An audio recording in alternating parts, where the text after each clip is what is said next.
Chaque année, depuis 6 ans déjà, de chemins forestiers en chemin de campagne et de dunes de sable en bourbiers absorbants, toute une horde de motards sillonne la Belgique dans tous les sens pour une balade touristico-sportive un peu spéciale qui a pour nom la Croisière Bleue. Ce long périple de 1000 km dessiné par Joël Robert est chapeauté par TSO et c'est d'ailleurs au pied du Grand Erg de Laglan et avant son départ pour la Libye où passera une fois de plus le Paris-Dakar que nous avons rencontré le grand patron de l'organisation française, amoureux de nos contrées sauvages et aussi de cette épreuve très particulière. Ah oui, j'apprécie beaucoup la Croisière Bleue. D'abord, il y a une ambiance très particulière, une ambiance chaleureuse, amicale. Les concurrents sont très sportifs et puis vous voyez derrière moi que ça reste bien dans la tradition du désert. Parce que si on retire un peu de verdure à gauche, un peu de verdure à droite, on est dans le Ténéré ou ailleurs. Disons plutôt ailleurs que dans le Ténéré, comme vous le constatez, hormis la...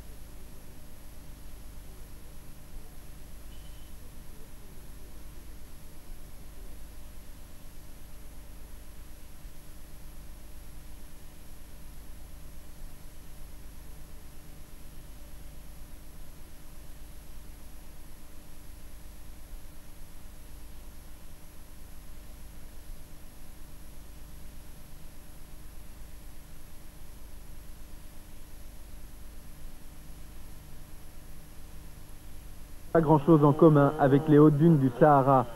Après les pluies diluviennes du mois d'avril, il restait encore un bon nombre de bourbiers. Les premiers du classement les franchiront sans trop de problèmes, mais les moins habiles y laisseront beaucoup d'énergie.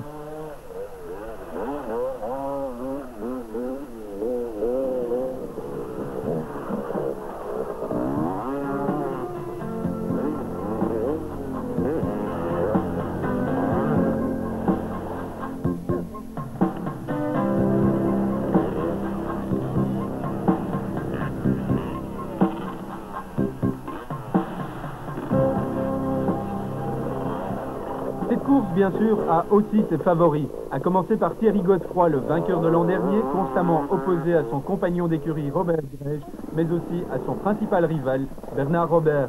Si pour tous ces pilotes, la croisière, c'est avant tout une course, pour beaucoup d'autres, pour la plupart amateurs, c'est une belle balade et leurs objectifs sont bien sûr radicalement opposés aux leaders. Vous êtes situé où dans le classement?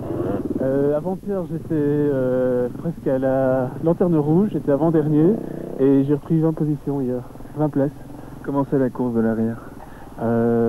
Bon, c'est la bagarre pour la dernière place, on se battait là et puis j'ai repris 20 positions sans faire exprès presque. Comment vous faites pour vous battre pour la dernière place? Vous attendez les autres quoi? Oui, sur place quelquefois, ça arrive. Ça se fait. Ça se fait drôlement. Vous trouvez que c'est difficile comme épreuve? C'est accessible. C'est accessible. En fait, la moto, je l'ai achetée il y a un mois. J'ai eu mon immatriculation la veille et voilà. Et vous roulez à moto depuis quand? C'est ma première moto, j'ai jamais eu une moto. Sérieusement, c'est vrai.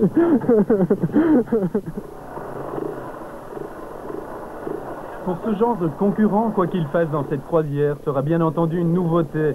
Et la plus inattendue sera sans nul doute l'étape spéciale de vendredi soir à la gare de Marbehan. Sur une piste improvisée de dirt track, les organisateurs ont une imagination débordante, nuages de poussière garantis et lunettes infrarouges de rigueur.